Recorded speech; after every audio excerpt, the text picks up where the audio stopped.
Hey everybody, welcome back to Winging It.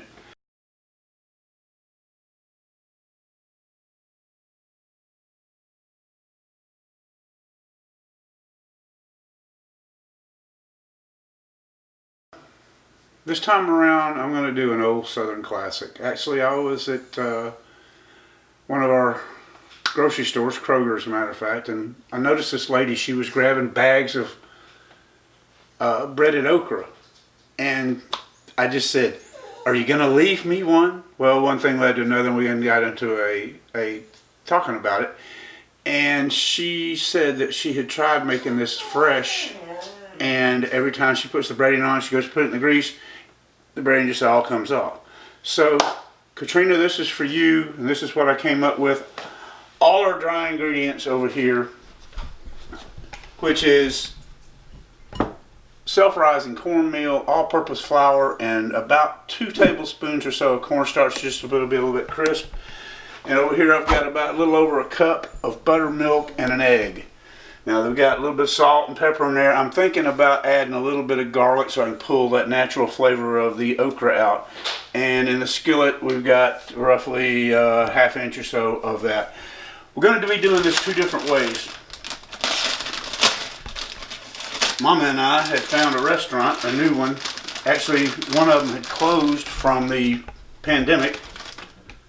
And on their menu, on the appetizers, it said okra straws.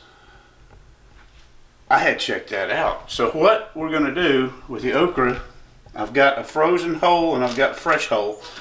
We're going to cut that little stem off there. A lot of people cut these tips off. No.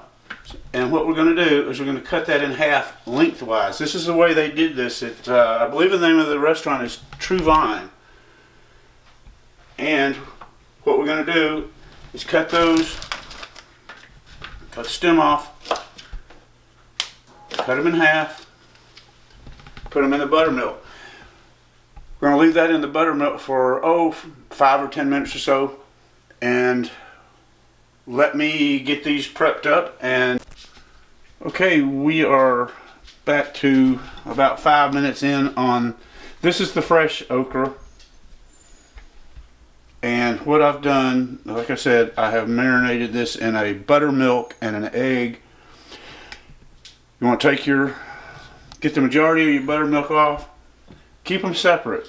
You don't want to throw them all in there together and they clump together, then you'll have a big mess in your frying pan.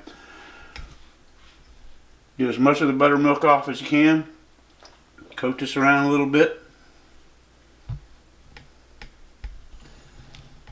And after we get these, we'll get those in the frying pan, and I'll get the frozen ones going. So let me heat this grease up and I'll show you what it looks like in the frying pan. Okay, we are back. Oh, Katrina, I was talking to a lady today and she said another thing you need to check also is the temperature of your grease. If your grease is not good and hot, that breading will deteriorate off of it too. So here's what we got here. Look at that. That is some breading on there, and the grease should be hot enough. It's sizzling a little bit. I think we need to go a few more degrees hotter, but from looking at this and reading up on it and watching it, you want the sizzle on the sides of your okra. This is starting up pretty good now. I didn't think it was. And you don't want to overcrowd your frying pan, by the way, because if you do, you run a chance on it sticking, for one, and you cool the grease down massively. So we're going to get these going in here. I'm kind of glad we went to True Vine restaurant to find out about their okra fries, and I had thrown the suggestion up with them about doing a vlog up there, but with COVID-19 I am really leery about being in restaurants right now. I want to keep you guys at home, and this is like stuff that you might have in the refrigerator that's, you can take care of it, no problem. So what we're going to do, going to give this about 2 or 3 minutes per side, flip them, get them good and brown, and I guess the next time you'll see them will be in the plate over here, browned up and ready to eat. Okay. Okay, baby, everybody, looky here. This right here is the fresh. Really held the breading, and as you can tell, this is the stuff that's frozen. I pulled it out of the freezer this morning and let it sit in the refrigerator till I got home from work. It's holding the batter or the breading okay, but look at that, like that. It's coming off. I don't know if it's from the moisture of it being frozen. And Stephen, my photographer, and I both agree that the fresh looks 100% better. Well, let's get this out of the frying pan. And you might want to just, when it comes out, I'll have the ingredients over there, all the dry ingredients. I only put like a half a teaspoon of salt, half a teaspoon of pepper in there. You can actually increase that if you want to. And maybe just barely touch it with a little bit of salt. Actually, a little bit of celery salt on this would be good fresh out. But there you go. I mean, your opinion. That looks like it's kind of gummed up.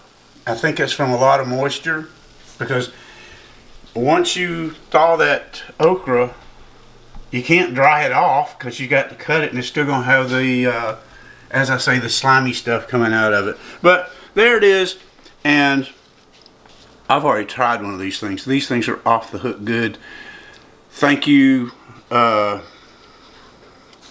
for True Vine. I would have never thought of cutting it like this, but a lot of people cut them tips off. Don't do that. Just cut the stem part off and go for it. And leave it with you. That is some kind of good. Guys, you be safe out there. Trust me, you don't want the COVID. It's been here, done that, and we didn't enjoy it. But you guys, be safe, be cool, love Jesus, and we'll see you on the flip-flop. Bye.